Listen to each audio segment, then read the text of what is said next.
Presented by Aishwarya Music Mathli.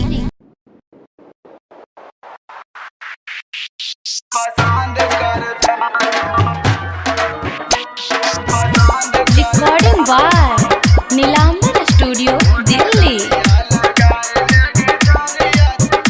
होठ ललिया लगाए लेगे छौरिया,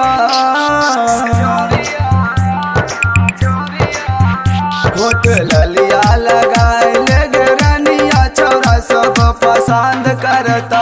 होठ ललिया लगाए लेगे रनिया, छौरा सब पसंद करता। भैर पंजा धरतोगे तोहरा नहीं छोड़ता, भैर पंजा धरतोगे तोहरा नहीं छोड़ता।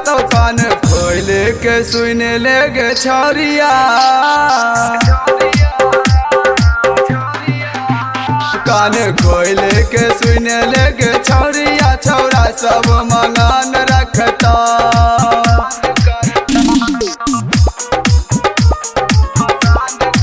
Music by Lal Babu.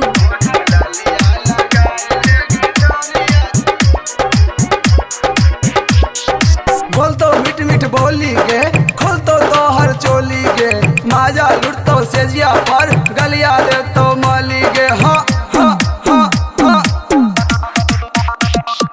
कैसे लेतो तोरा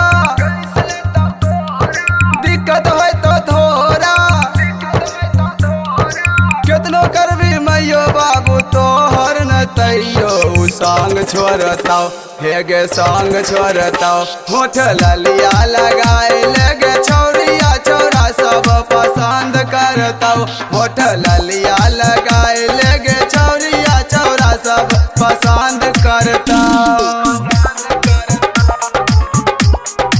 Music by Lal Babu. Recording by Nilambar Studio, Delhi.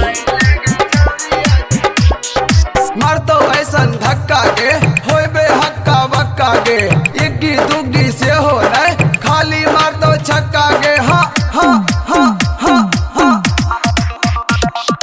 लेतो गे ऐठाई के गोदी में बैठाई के,